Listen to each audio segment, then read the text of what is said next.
এই লেকচারে আমরা ব্ল্যাক বডি রেডিয়েশন সম্বন্ধে আলোচনা করব। তো আমরা আগের লেকচারে ম্যাক্সওয়েলের থিওরি এবং হার্জের এক্সপেরিমেন্ট অর্থাৎ লাইটের যে ওয়েভ নেচার যেটা রয়েছে সেই সম্পর্কে আলোচনা করেছিলাম এবং রেডিয়েশন সম্বন্ধে আমরা আলোচনা করেছিলাম। তো এখন ঘটনা যেটা হচ্ছে যে রেডিয়েশনটা আসে কি করে। The origin of radiation emitted by bodies of matter. তার মানে যেটা হচ্ছে যে রেডিয়েশন কিন্তু তৈরি হচ্ছে কোনো একটা পার্টিকুলার ম্যাটার থেকে, অর্থাৎ পদার্থ থেকে। We are all familiar with the glow of a hot piece of metal. তার মানে হচ্ছে যে যদি কোনো আমরা একটা মেটালকে গরম করি তখন কি হয়, গরম করলে সেটার থেকে আলো বের হয়, which gives off visible light whose colour varies with the temperature of the metal. এবার এই মেটালের টেম্পারেচারটা যেমন যেমন হবে সেখান থেকে ঠিক সেই ধরনের কালার তৈরি হবে। যেমন কি আমরা দেখেছি, যদি আমরা লোহাকে গরম করি তাহলে এই কালার আমরা পাই, রেড আরেকটু গরম করলে ইয়েলো পাই এবং আলটিমেটলি হোয়াইট আমরা পেয়ে থাকি। যত আমরা যেমনভাবে গরম করব এটার কালারটা ঠিক তেমনভাবে চেঞ্জ হয়ে যাবে। In fact other frequencies to which our eyes do not respond are present as well. আমরা আগের লেকচারে আলোচনা করেছিলাম যে ইলেকট্রোম্যাগনেটিক ওয়েভস বিভিন্ন ধরনের হয়। লাইট হচ্ছে তার একটা এক্সাম্পল মাত্র। তার কারণটা কি, যে লাইট আমাদের আই ডিটেক্ট করতে পারে, কিন্তু বাকি যে রেঞ্জের ইলেকট্রোম্যাগনেটিক ওয়েভস যেগুলো রয়েছে সেগুলো আমাদের চোখে ধরা পড়ে না।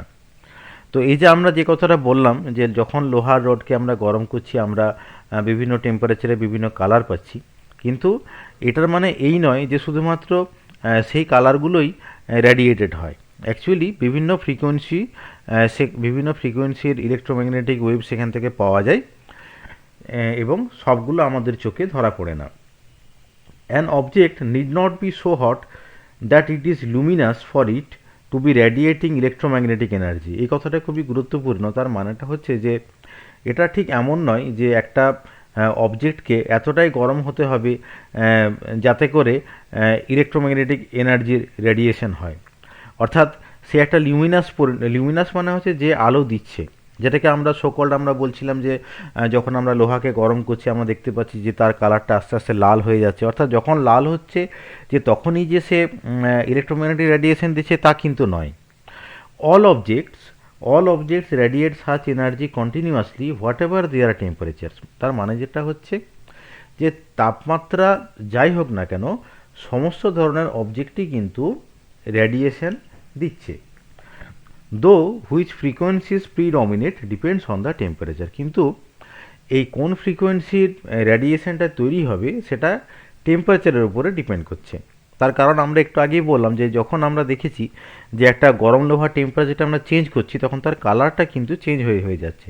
তার মানে যেটা হচ্ছে যে কোন ফ্রিকোয়েন্সির রেডিয়েশন একটা ম্যাটার থেকে পাওয়া যাবে সেটা ওই মেটেরিয়ালটার টেম্পারেচারের উপরে নির্ভর করে। At room temperature most of the radiation is in the infrared part of the spectrum and hence is invisible to us. তার মানে যেটা হচ্ছে যে রুম টেম্পারেচারে যে রেডিয়েশন দিচ্ছে বিভিন্ন পদার্থ সেটা ইনফ্রারেড রিজিয়নে থাকে এবং এই ইনফ্রারেড রিজিয়নের যে ইলেকট্রোম্যাগনেটিক ওয়েভস এটা কিন্তু আমরা সেন্স করতে পারি না। The ability of a body to radiate is closely related to its ability to absorb radiation. এটা খুবই গুরুত্বপূর্ণ। অর্থাৎ যে একটা বস্তু যখন কোনো রেডিয়েশন দিচ্ছে অর্থাৎ বিকিরণ করছে, এই যে বিকিরণ করার ক্ষমতা এবং কোনো একটা রেডিয়েশন অ্যাবজর্ব করার ক্ষমতা এটা হচ্ছে খুবই ক্লোজলি রিলেটেড। এটা একই ধরনের হয়। অর্থাৎ যে বস্তু ভালো বিকিরণ করতে পারে সে কিন্তু ভালো অ্যাবজর্বও করতে পারবে। Since a body at a constant temperature is in thermal equilibrium with its surroundings and must absorb energy from them at the same rate as it emits energy. অর্থাৎ কি না, যদি একটা পার্টিকুলার বডি কনস্ট্যান্ট টেম্পারেচারে থাকে, তার মানে যেটা হচ্ছে যে থার্মাল ইকুইলিব্রিয়ামে আছে। কার সঙ্গে? এটা সারাউন্ডিংয়ের সঙ্গে, তার আশেপাশে যে যেটা আছে, মানে পরিবেশ যেটা আছে, কোনো একটা বস্তু ঠিক যে পরিবেশে রয়েছে তার আশেপাশের মানে এনভায়রনমেন্টের সঙ্গে সে থার্মাল ইকুইলিব্রিয়ামে রয়েছে। সেই ক্ষেত্রে কি হবে? সেই ক্ষেত্রে rate of absorption of energy will be equal to the rate of emission of energy, অর্থাৎ যে রেটে এনার্জি অ্যাবজর্ব হবে সেই রেটে এনার্জি এমিট হবে। It is convenient to consider as an ideal body one that absorbs all radiation incident upon it regardless of frequency. Such a body is called a black body. তাহলে আমরা একটা ideal body consider করলাম, যেটা কিনা সমস্ত রকম radiation যেটা এর উপর পড়বে তাকে অ্যাবজর্ব করে নিতে পারে রিগার্ডলেস অফ ফ্রিকোয়েন্সি, মানে ফ্রিকোয়েন্সি যাই হোক না কেন সমস্ত রকমের রেডিয়েশন যেটাই এর উপরে পড়বে সেটাকে সে অ্যাবজর্ব করে ফেলতে পারে। এই ধরনের বডিকে আমরা ব্ল্যাক বডি বলে থাকি। In the laboratory, a black body can be approximated by a hollow object with a very small hole leading to its interior. এখানে আমরা একটা ছবি তে দেখতে পাচ্ছি যে একটা ব্ল্যাক বডিকে কীভাবে অ্যাপ্রক্সিমেশন করা হয়, যে একটা হলো অবজেক্ট মানে হচ্ছে ভেতরটা ফাঁপা থাকবে এমন একটা অবজেক্ট এবং সেখানে একটা স্মল হোল থাকবে। যেমন এখানে এই যে অবজেক্ট এটা হচ্ছে ফাঁপা অবজেক্ট, এইখানে একটা ছোট্ট মতন হোল রয়েছে, এখান থেকে লাইট রেটা এটার মধ্যে ইনসিডেন্ট হচ্ছে। Any radiation striking the hole enters the cavity, মানে যে কোনো রেডিয়েশন এই হোলের উপরে পড়বে এটার ভেতরে ঢুকে পড়তে পারে, এবং where it is trapped by reflection back and forth until it is absorb, মানে এর ভেতরে ঢুকে পড়ার পরে এটা কি হবে যে কন্টিনিউয়াস রিফ্লেকশন হবে, যেমন এখান থেকে এখানে গেল, আবার এখানে আরও রিফ্লেক্টেড হয়ে আবার এখানে গেল, এই continuous back and fourth reflection হবে এবং আলটিমেটলি ওই রেডিয়েশনটা অ্যাবজর্ব হয়ে যাবে, এই ভেতরের দেওয়ালে রেডিয়েশনটা আলটিমেটলি অ্যাবজর্ব হয়ে যাবে। দ্য ক্যাভিটি ওয়ালস মানে হচ্ছে হলো যে বস্তু যেটা আছে, ফাঁপা বস্তুটার যে ওয়াল যেটা আছে, ওয়ালগুলো আর constantly emitting and absorbing radiation, তারা কিন্তু কন্টিনিউয়াসলি রেডিয়েশনটাকে এমিট করছে এবং অ্যাবজর্ব করছে। তো এই ধরনের যে রেডিয়েশন যেটা আছে এটাকে আমরা ব্ল্যাক বডি রেডিয়েশন বলছি। A black body radiates more when it is hot than when it is cold, তার মানে হচ্ছে যখন হট থাকবে, এটা খুবই স্বাভাবিক যে হট অবস্থায় থাকাকালীন সে বেশি করে এনার্জি রেডিয়েট করবে। And the spectrum of a hot black body has its peak at a higher frequency than the peak in the spectrum of a cooler one. এটা ব্ল্যাক বডি রেডিয়েশনের একটা গুরুত্বপূর্ণ বৈশিষ্ট্য, যেটা বললাম সেটা ছবিতে দেখায় তাহলে ব্যাপারটা বুঝতে একটু সুবিধা হবে। এটা হচ্ছে একটা ব্ল্যাক বডি রেডিয়েশনের স্পেকট্রাম। একটা ব্ল্যাক বডি রেডিয়েশন স্পেকট্রামকে গ্রাফিক্যালি কীভাবে দেখানো হচ্ছে, এক্স অক্ষ বরাবর আমরা ফ্রিকোয়েন্সি প্লট করছি, অর্থাৎ যে রেডিয়েশন দিচ্ছি তার তো একটা ফ্রিকোয়েন্সি থাকবে, তো এই ফ্রিকোয়েন্সিটাকে এক্স অক্ষ বরাবর দেখানো হয়েছে। আর ওয়াই অক্ষ বরাবর যেটা দেখানো হচ্ছে সেটা হচ্ছে স্পেকট্রাল এনার্জি ডেনসিটি, ওয়াই অক্ষ বরাবর এনার্জি ডেনসিটিকে প্লট করা হয়েছে। তাহলে এরকম একটা ব্ল্যাক বডি স্পেকট্রামের গ্রাফ পাওয়া যাবে, অর্থাৎ দেখা যাচ্ছে যে সমস্ত পসিবল ফ্রিকোয়েন্সিকেই সে কিন্তু রেডিয়েট করছে, মানে একটা আইডিয়াল ব্ল্যাক বডি সে অল পসিবল ফ্রিকোয়েন্সিকেই কিন্তু রেডিয়েট করে। কিন্তু দেখা যাচ্ছে যে এটার যে আমি যদি অ্যাম্পলিটিউড যদি দেখি, অর্থাৎ এনার্জি ডেনসিটিটা যদি দেখি, একদম লো ফ্রিকোয়েন্সির দিকে খুব কম, আবার একদম যদি মানে টুয়ার্ডস হাই ফ্রিকোয়েন্সির দিকে যায় তখনও কিন্তু যে এনার্জি ডেনসিটি যে ভ্যালু যেটা আছে সেটা জিরো হয়ে যাচ্ছে এবং একটা পিক পাওয়া যাচ্ছে, অর্থাৎ একটা পার্টিকুলার ফ্রিকোয়েন্সিতে এই ব্ল্যাক বডি রেডিয়েশনের একটা পিক থাকে, যেখানে পিক বলতে মানে আমি মিন করতে চাইছি যে যেখানে এনার্জি ডেনসিটির ভ্যালুটা সব থেকে বেশি, যেমন কি এটা হচ্ছে একটা peak, T equal to 1200 kelvin, মানে এই যে গ্রাফ যেটা আছে এটা হচ্ছে কোনো একটা বডির টেম্পারেচার যদি 1200 কেলভিন যদি হয় তখন এনার্জি ডেনসিটির এরকম একটা গ্রাফ পাওয়া যাবে এবং ফ্রিকোয়েন্সির এই পার্টিকুলার ভ্যালুর জন্য একটা পিক পাওয়া গেছে যেটা হচ্ছে টি ইকুয়াল টু 1200 কেলভিনের জন্য। কিন্তু দেখা যাচ্ছে যদি টি ইকুয়াল টু 1800 কেলভিন যদি হয় তখন পিকটা কিন্তু এই জায়গাতে আর থাকছে না, তখন পিকটা একটু সরে আসছে। সরে যাওয়া মানে হচ্ছে হাই ফ্রিকোয়েন্সির দিকে সরে যাওয়া, কারণ গ্রাফটা হচ্ছে এরকম যে জিরো থেকে শুরু হয়ে ফ্রিকোয়েন্সি আস্তে আস্তে বেড়ে যাচ্ছে।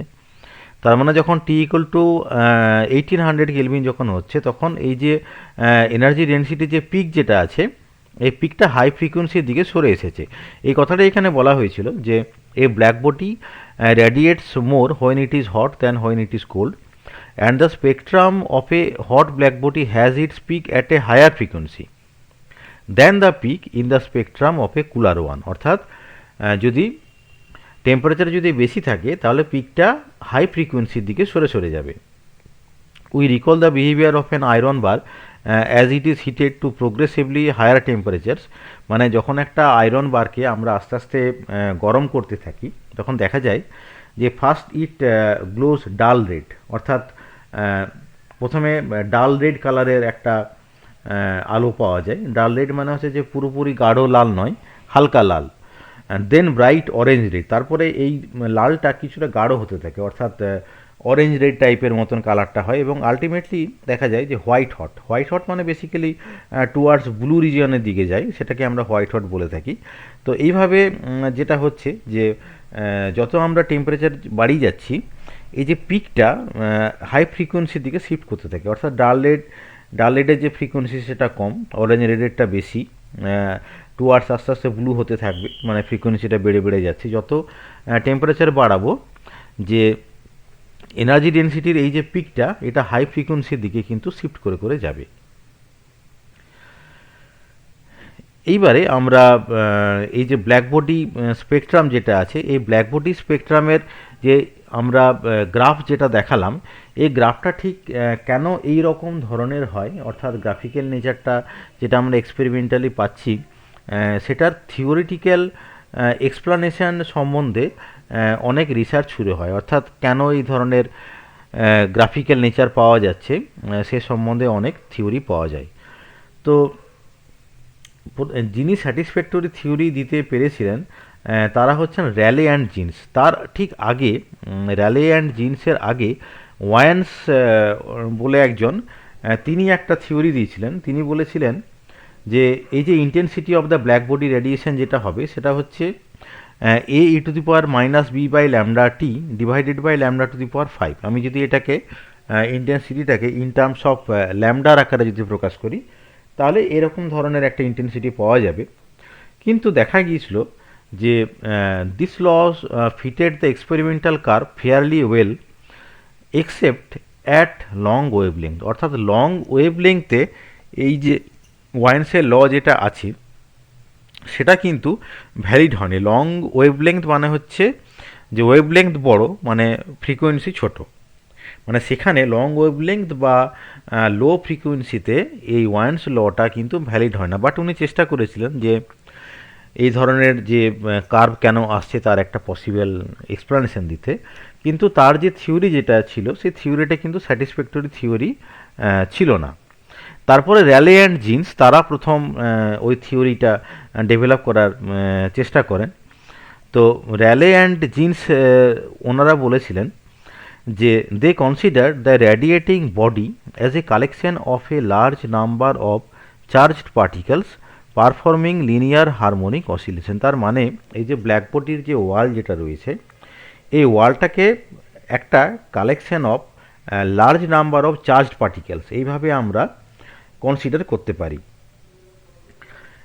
এবং এই যে চার্জ পার্টিকেলগুলো কি করছে না, এরা সিম্পল হারমোনিক মোশনে অসিলেট করছে। মানে বেসিক্যালি এই যে চার্জ পার্টিকেল যেগুলো রয়েছে, এরা হচ্ছে অসিলেটিং চার্জ পার্টিকেল। আমরা আগের লেকচারে একটা বিষয় আলোচনা করেছিলাম যে এই যে অসিলেটিং চার্জ পার্টিকেল যদি থাকে, তো এই অসিলেটিং চার্জ পার্টিকেল মানে বেসিক্যালি অসিলেটিং চার্জ পার্টিকেল মানে কিন্তু তার একটা অ্যাক্সেলারেশন থাকবে। অর্থাৎ অ্যাক্সেলারেটেড চার্জ পার্টিকেল বা অসিলেটিং চার্জ পার্টিকেল যদি থাকে, তাহলে তারা কিন্তু একটা রেডিয়েশন দেবে। এই সম্পর্কে আমরা আমাদের পূর্ববর্তী লেকচারে অলরেডি আলোচনা করেছি। This oscillating charges emit and absorb electromagnetic radiation. তাহলে এই যে অসিলেটিং চার্জগুলো থেকেই একটা রেডিয়েশন তৈরি হচ্ছে, এরা এমিটও করতে পারে আবার অ্যাবজর্বও করতে পারে।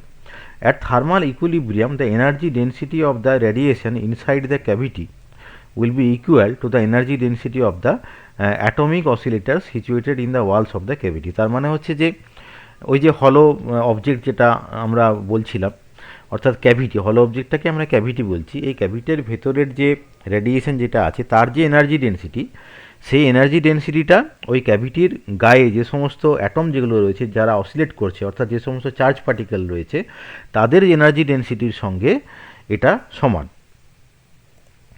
তো এইবারে এই যে এনার্জি, যে রেডিয়েশন বা যে এনার্জির কথা আমরা বলছি, এই রেডিয়েশনটাকে এইভাবে ভাবা হয়েছিল যে এই রেডিয়েশনটা আসছে ইন টার্মস অফ স্ট্যান্ডিং ওয়েভসের আকারে। স্ট্যান্ডিং ওয়েভস মানে হচ্ছে স্থানু তরঙ্গ। আমরা জানি যে একটা টান করা তারে স্থানু তরঙ্গের সৃষ্টি হয়।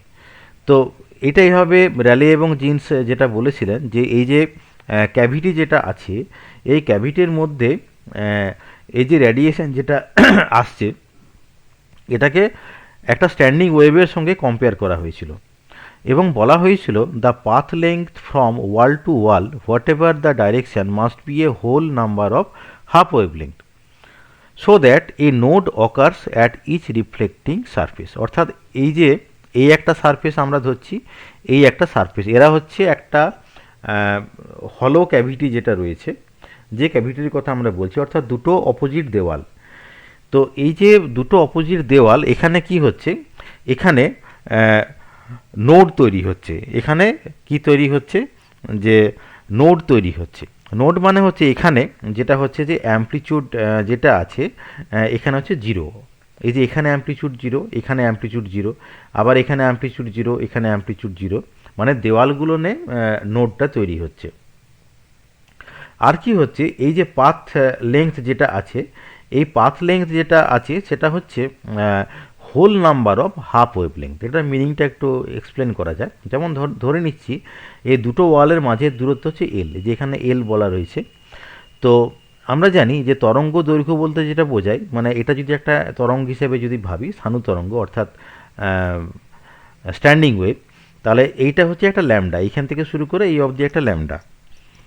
তো এই যে lambda is equal two 2L হবে, অথবা L is equal to lambda by 2 হবে। আমরা যদি এই এল যদি বলি তাহলে L is equal to lambda by 2। দ্বিতীয় ক্ষেত্রে আমরা যদি বলি তাহলে এল ইকুয়াল টু ল্যামডা, ল্যামডাকে আমরা বলতে পারি 2 ইন্টু ল্যামডা বাই 2। প্রথম ক্ষেত্রে বলেছিলাম যে L is equal to lambda by 2, এখানে বলছি L is equal to 2 into lambda by 2 মানে ল্যামডা।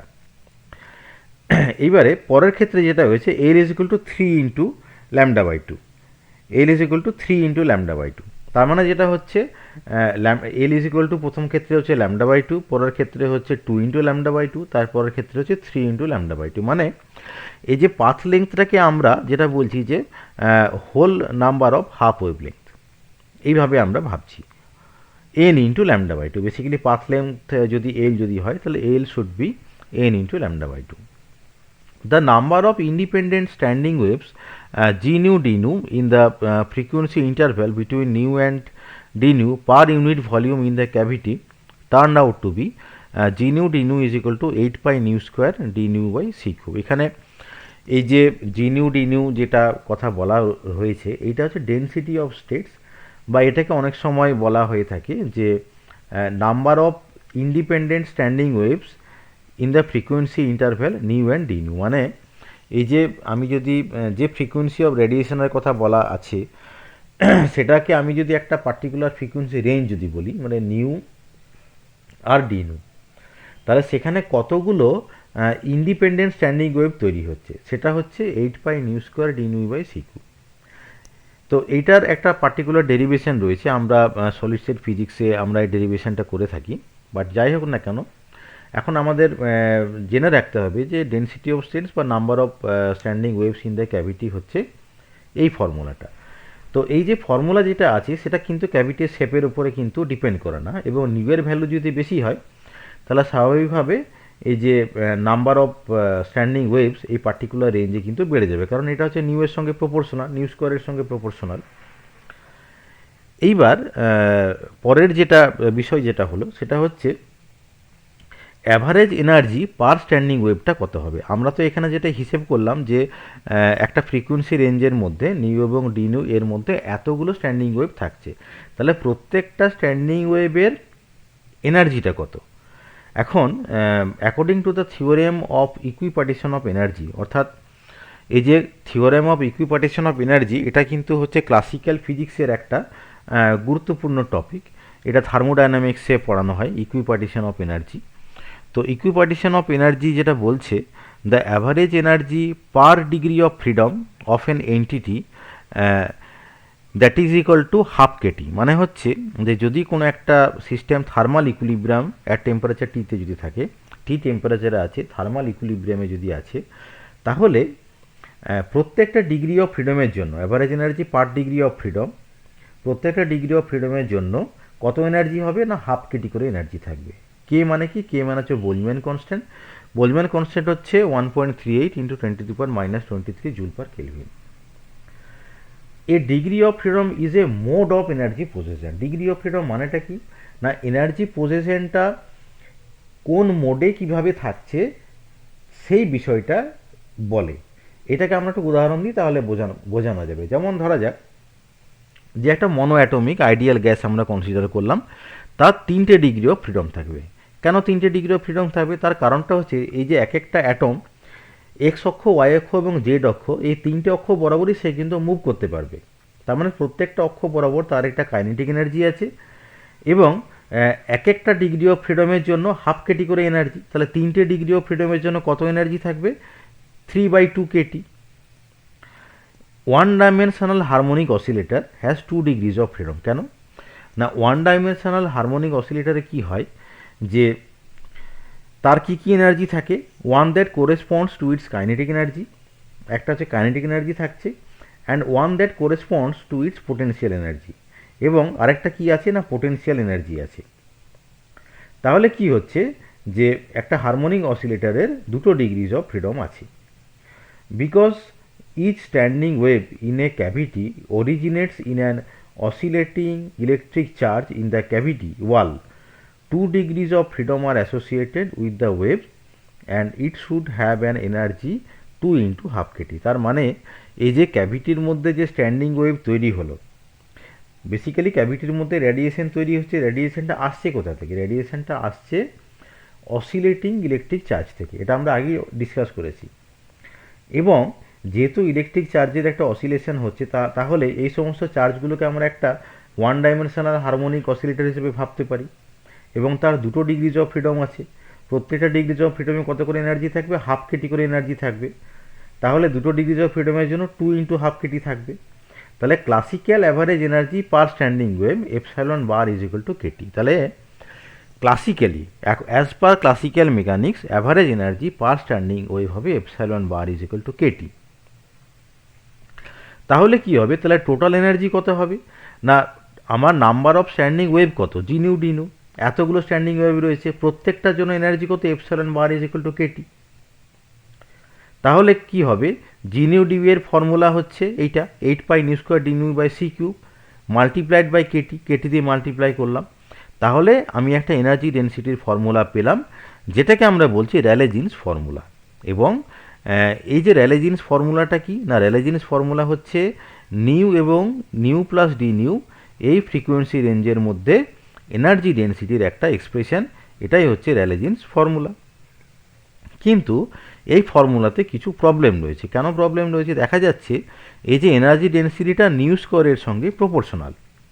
তাহলে কি হবে যে in the limit of infinitely high frequency, অর্থাৎ নিউয়ের ভ্যালু যখন খুব বেশি, তখন ইউনিউ ডিনিউয়ের মানটা অর্থাৎ এনার্জির মানটা 0 হওয়া উচিত। কিন্তু ব্ল্যাক বডি রেডিয়েশনের কার্ভটা কীরকমের দেখতে? কার্ভটা দেখতে এরকম, অর্থাৎ এটা যদি ফ্রিকোয়েন্সি যদি হয় এবং নিউয়ের মানটা যদি ভেরি হাই যদি হয়, তাহলে ইউয়ের মানটা অর্থাৎ এনার্জির মানটা টুয়ার্ডস 0-র দিকে যাচ্ছে, মানে 0 হওয়া উচিত থিওরিটিক্যালি বা এক্সপেরিমেন্টালি।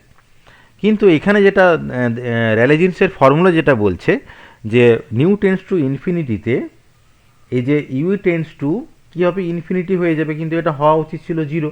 তার মানে একটা ডিসক্রিপেন্সি আসছে। যখন ফ্রিকোয়েন্সির মানটা বেশি অর্থাৎ হাই ফ্রিকোয়েন্সির দিকে, এই লটা এক্সপেরিমেন্টাল যে কার্ভ তার কিন্তু কোনো রকম স্যাটিসফ্যাক্টরি এক্সপ্লানেশন দিতে পারছে না। মানে হাই ফ্রিকোয়েন্সির দিকে একটা প্রবলেম হচ্ছে। এই জন্য এই প্রবলেমটার নাম হচ্ছে আলট্রাভায়োলেট ক্যাটাস্ট্রফি। তো আলট্রাভায়োলেট মানে কি? আলট্রাভায়োলেট মানে হচ্ছে ফ্রিকোয়েন্সিটা হাই, কারণ আমরা জানি যে হাই ফ্রিকোয়েন্সির যে রেঞ্জটা আমরা আগের লেকচারে দেখিয়েছিলাম সেটা হচ্ছে আলট্রাভায়োলেট ফ্রিকোয়েন্সির রেঞ্জ। যেহেতু হাই ফ্রিকোয়েন্সিটা আলট্রাভায়োলেট রেঞ্জকে করেসপন্ড করে, ওই কারণে এইভাবে নামটা দেওয়া হয়েছে যে আলট্রাভায়োলেট ক্যাটাস্ট্রফি। মানে হাই ফ্রিকোয়েন্সিতে রেলিজেন্সের ফর্মুলাটা ব্ল্যাক বডি রেডিয়েশনের যেটা এক্সপেরিমেন্টাল কার্ভ, তার কিন্তু স্যাটিসফ্যাক্টরি এক্সপ্লানেশন দিতে পারছে না। এইবারে এই যে এখানে যে প্রবলেম যেটা হয়েছিল, সেই প্রবলেমটা ওভারকাম করার জন্য প্লাঙ্কের রেডিয়েশন ফর্মুলা এলো, অর্থাৎ প্লাঙ্ক এই যে ডিসক্রিপেন্সি যেটা আছে সেই ডিসক্রিপেন্সিটা দূর করেন। তো উনি 1900-এ একটা পস্টুলেট দিয়েছিলেন যেটাকে প্লাঙ্কস কোয়ান্টাম হাইপোথিসিস বলা হয়। The material oscillators can have only discrete energy levels rather than a continuous range of energies as assumed in classical physics। তার মানে যেটা হচ্ছে যে এই যে অ্যাটমিক অসিলেটর যেটা ক্যাভিটির ওয়ালে যেগুলো আমরা দেখতে পাচ্ছি, তাদের তো একটা পার্টিকুলার এনার্জি থাকবে, কিন্তু প্লাঙ্ক যেটা বললেন যে এদের কিন্তু কোনো কন্টিনিউয়াস রেঞ্জ অফ এনার্জি থাকবে না। কীরকম এনার্জি থাকবে?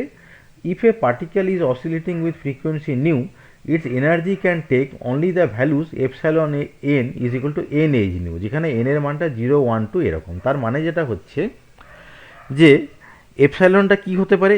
h nu হতে পারে, 2 h nu হতে পারে, 3 h nu হতে পারে, 0 হতে পারে, অর্থাৎ n এর মানটা ইন্টিজার হবে। কিন্তু এমনটা কখনোই হবে না যে epsilon n is equal to 1.5 h nu, 2.34 h nu, এরকম ফ্র্যাকশন কখনো হবে না। তার মানে এপসাইলন ইন যেটা হবে সেটা হচ্ছে integral multiple of H new, অর্থাৎ যে এনার্জি যেটা পাওয়া যাচ্ছে সেটা হচ্ছে ডিসক্রিট। ডিসক্রিট মানে হচ্ছে অনলি ইন্টিজার ভ্যালুগুলো নিচ্ছে, রিয়েল নাম্বারগুলো কিন্তু নেবে না। যেহেতু পার্টিকুলার ভ্যালুগুলো নিচ্ছে, সেই কারণে আমরা এই ডিসক্রিট বলে এই টার্মটা আমরা ইউজ করি। তাহলে এখানে এইচ বলে একটা প্যারামিটার যেটা রয়েছে, এটাকে কনস্ট্যান্ট, এটা হচ্ছে একটা কনস্ট্যান্ট এবং এটাকে আমরা প্লাঙ্ক কনস্ট্যান্ট বলে থাকি। আর এইচ নিউ যে কোয়ান্টিটি, সেটাকে আমরা কোয়ান্টাম অফ এনার্জি বলে থাকি। এইচ নিউটাকে বলছি কোয়ান্টাম অফ এনার্জি, এইচটাকে আমরা বলছি যে planks constant. This implies that the particle can emit or absorb electromagnetic energy not continuously in arbitrarily small amount but in multiples of the quantum h nu। অর্থাৎ এই যে কোনো একটা particle energy emit করবে বা অ্যাবজর্ব করবে, এটা কিন্তু যে কন্টিনিউয়াস রেঞ্জ অফ এনার্জিতে হবে না, এটা এমিট হোক বা অ্যাবজর্ব হোক, যাই হোক না কেন, এটা কিন্তু মাল্টিপল অফ এইচ নিউতে এটা হতে হবে। তো এই যে এইচ বলে যে কনস্ট্যান্ট যেটা আছে, তার ভ্যালু দেখা গেছে যে এক্সপেরিমেন্টাল ডাটা থেকে যেটা পাওয়া গেছে, সেটা হচ্ছে 6.625 ইন্টু 10⁻⁻34। এই হচ্ছে এইচের ভ্যালুটা। Since the energies of the oscillators are restricted to integral multiples of h nu, the average value of their energies will be different from kT। আমরা একটু আগেই যেটা আলোচনা করছিলাম যে ক্লাসিক্যাল ফিজিক্স থেকে অ্যাভারেজ এনার্জি আমরা বললাম যে কেটি হয় ক্লাসিক্যাল ফিজিক্স থেকে, কিন্তু যেহেতু প্লাঙ্কের থিওরিতে বলা হয়েছে যে এনার্জিটা integral multiples of H nu হবে, সুতরাং এই যে অ্যাভারেজ ভ্যালু অফ এনার্জি তখন কিন্তু আর কেটি থাকবে না। তা আমরা সেটা পরে বার করছি কীভাবে অ্যাভারেজ ভ্যালু অফ এনার্জিটা পাওয়া যাবে, সেটা আমরা ডিসকাশন এবারে করব। আমরা ধরে নিচ্ছি যে all the particles R oscillating with frequency new, মানে ক্যাভিটির বডিতে যে সমস্ত অ্যাটমিক অসিলেটর যেগুলো রয়েছে তারা নিউ ফ্রিকোয়েন্সিতে অসিলেট করছে। At absolute zero all the oscillators will be in the lowest energy state. তাহলে যখন জিরো টেম্পারেচার থাকবে তখন অসিলেটরগুলো লোয়েস্ট এনার্জি স্টেটে থাকবে।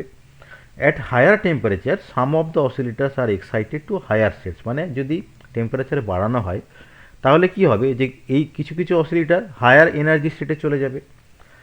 At temperature T in equilibrium the number of oscillators with energy epsilon N is given by the Maxwell Boltzmann function capital N is equal to n0 e⁻⁻ εn by Katie.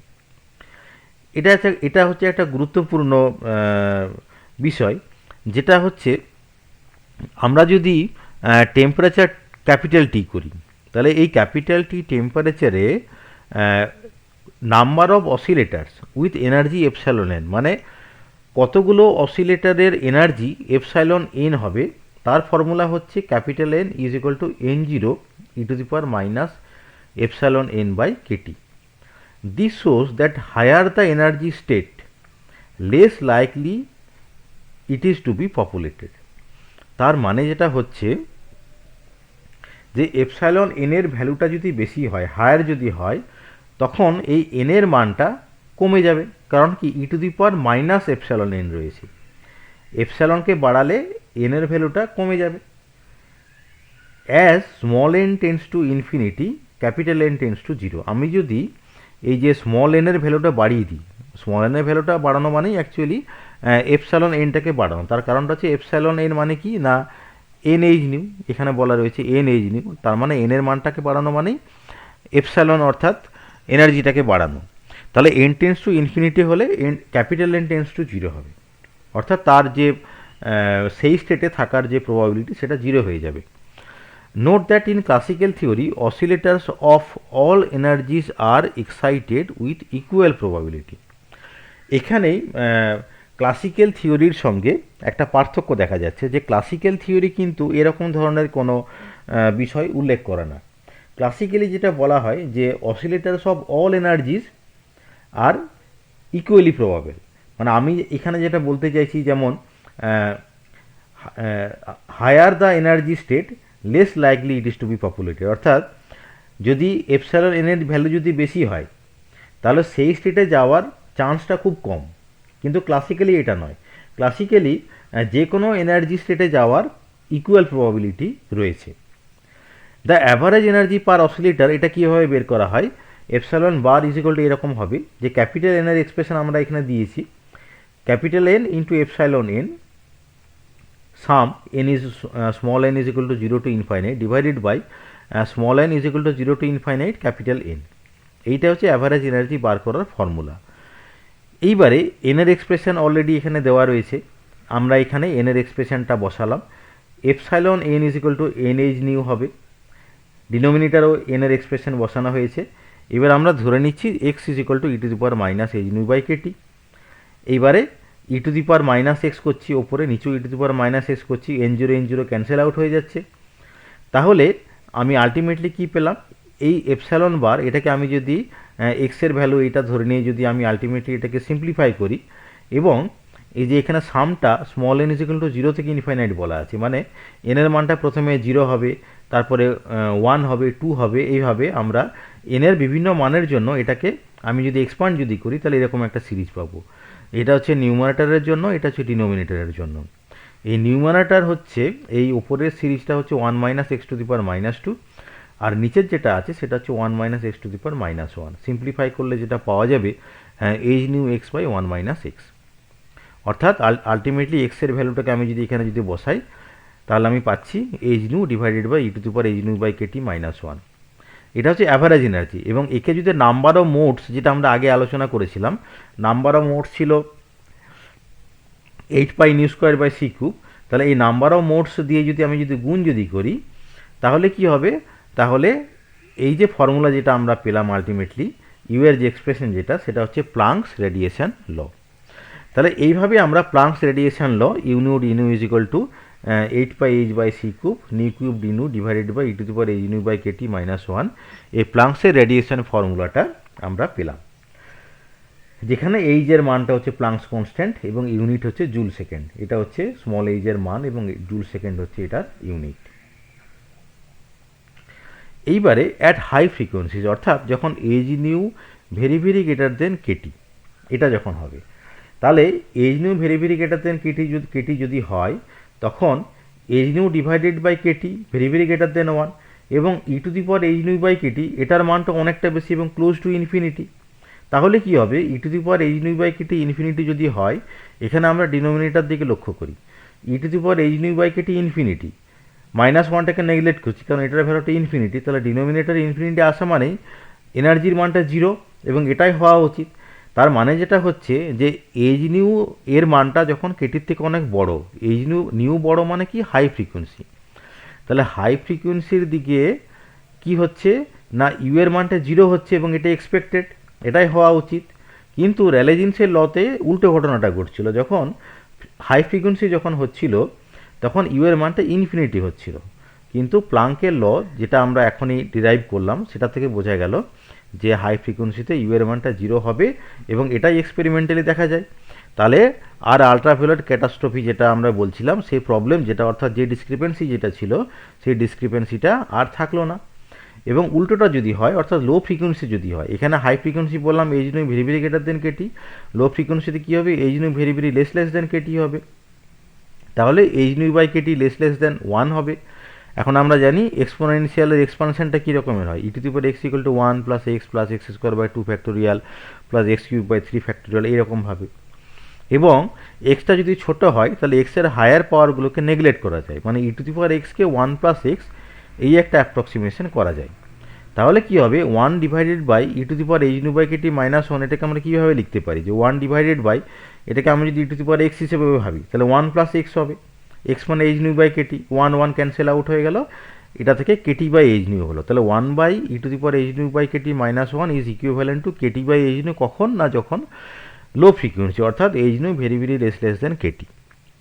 তাহলে এই approximation করা হলে এই যে প্লাঙ্কের formula যেখানে 1 by e to the power h nu by KT minus 1 বলে যে term যেটা আছে 1 divided by e to the power h nu by KT minus 1, তার জায়গাতে আমরা যদি কেটি বাই এইচ নিউ যদি বসাই তাহলে ইনু ডি নিউ সমান কত হবে, এইটা হবে, এবং আলটিমেটলি আমরা পাচ্ছি 8 pi kT by c cube nu square d new.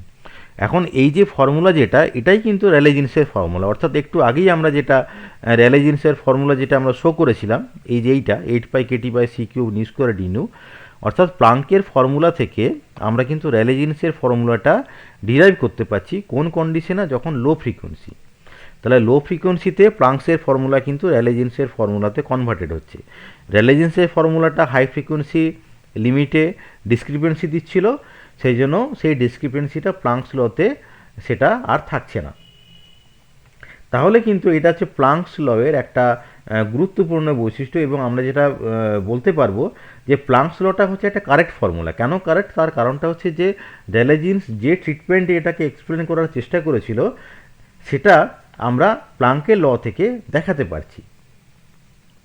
তো আমরা আগে আলোচনা করেছি যে অসিলেটরে যে এনার্জি যেটা দেবে সেটা হচ্ছে integral multiple of H nu হবে, অর্থাৎ অসিলেটরে যখন কোনো একটা এনার্জি এমিট করবে বা রেডিয়েট করবে তখন কি হবে যে ইন্টিগ্রাল মাল্টিপল অফ এইচ নিউতে এটা কিন্তু হবে।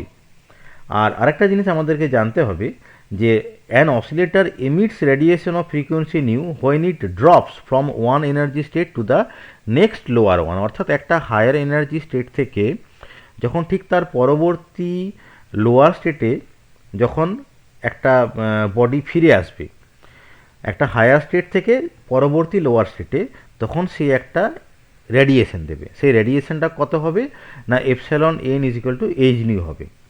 আবার it jumps to the next higher state when it absorbs radiation of frequency nu. আবার যদি কোনো একটা বডি নিউ ফ্রিকোয়েন্সি রেডিয়েশনকে অ্যাবজর্ব যদি করে, শোষণ যদি করে, তখন কি হবে, তখন সে তার ঠিক তার উচ্চতর হায়ার স্টেট যেটা থাকবে আর কি সেইখানে সে যাবে। তার মানে হচ্ছে যে যদি উচ্চ শক্তিস্তর থেকে নিম্ন শক্তিস্তরে যায় এনার্জি রেডিয়েশন হবে, আর যদি কোনো একটা বডি এনার্জি যদি শোষণ যদি করে অর্থাৎ নিউ ফ্রিকোয়েন্সি রেডিয়েশন যদি শোষণ যদি করে, তখন সে নিম্ন শক্তিস্তর থেকে ঠিক তার পরবর্তী উচ্চ শক্তিস্তরে চলে যাবে। এবং each discrete bundle of energy h nu is called quanta. এই যে বান্ডেল অফ এনার্জি যেটাকে আমরা বলছি, অর্থাৎ যে কোয়ান্টাতে এনার্জিটা এমিট হচ্ছে বা অ্যাবজর্ব হচ্ছে সেটাকে আমরা এইচ নিউ বলছি। এইচ নিউকে বলা হয় কোয়ান্টাম বলা হয়, এবং কোয়ান্টামের প্লুরাল নাম্বার হচ্ছে কোয়ান্টা। কোয়ান্টাম মানে হচ্ছে সিঙ্গুলার নাম্বার, আর কোয়ান্টা হচ্ছে প্লুরাল নাম্বার। তাহলে আমরা এখানে যেটা শিখলাম আর কি যে ব্ল্যাক বডি রেডিয়েশন যেটা আছে, ব্ল্যাক বডি রেডিয়েশন মানে হচ্ছে একটা ব্ল্যাক বডি সমস্ত পসিবল ফ্রিকোয়েন্সিতে রেডিয়েশন দিচ্ছে। প্রথমে র্যালে জিন্স ল এই ব্ল্যাক বডি রেডিয়েশনের যে নেচার যেটা রয়েছে সেটাকে এক্সপ্লেন করার চেষ্টা করেছিলেন, কিন্তু দেখা যায় যে হাই ফ্রিকোয়েন্সিতে একটা ডিসক্রিপেন্সি থাকে। কিন্তু প্লাঙ্কের যে ল যেটা প্লাঙ্কের ল এই ডিসক্রিপেন্সিটাকে দূর করে, এবং আমরা জানতে পারলাম যে যখন কোনো রেডিয়েশন এমিট হয় বা অ্যাবজর্ব হয় তখন কিন্তু কন্টিনিউয়াস এনার্জি রেঞ্জে হয় না, ডিসক্রিট এনার্জি রেঞ্জে হয়, এবং epsilon N is equal two আমরা বলে থাকি এন এইচ নিউ। এবং কোনো একটা বস্তু যদি উচ্চ শক্তিস্তর থেকে নিম্ন শক্তিস্তরে নামে তখন সে একটা এনার্জি বিকিরণ করবে, এইচ নিউ অ্যামাউন্ট বিকিরণ করবে, এবং যদি এইচ নিউ যদি শোষণ যদি হয় তখন সে নিম্ন শক্তিস্তর থেকে ঠিক তার পরবর্তী উচ্চ শক্তিস্তরে যাবে। আমি আশা করছি যেটুকু আমরা আলোচনা করলাম সবাই বুঝতে পেরেছো। আমরা আর্থার বেইজারের বই থেকে এই টপিকটা আলোচনা করলাম। ফার্দার আন্ডারস্ট্যান্ডিংয়ের জন্য আমি ছাত্রদেরকে এই আর্থার বেইজারের বইটা পড়ে দেখার অনুরোধ করছি এবং এই লেকচারটা শোনার জন্য সবাইকে ধন্যবাদ।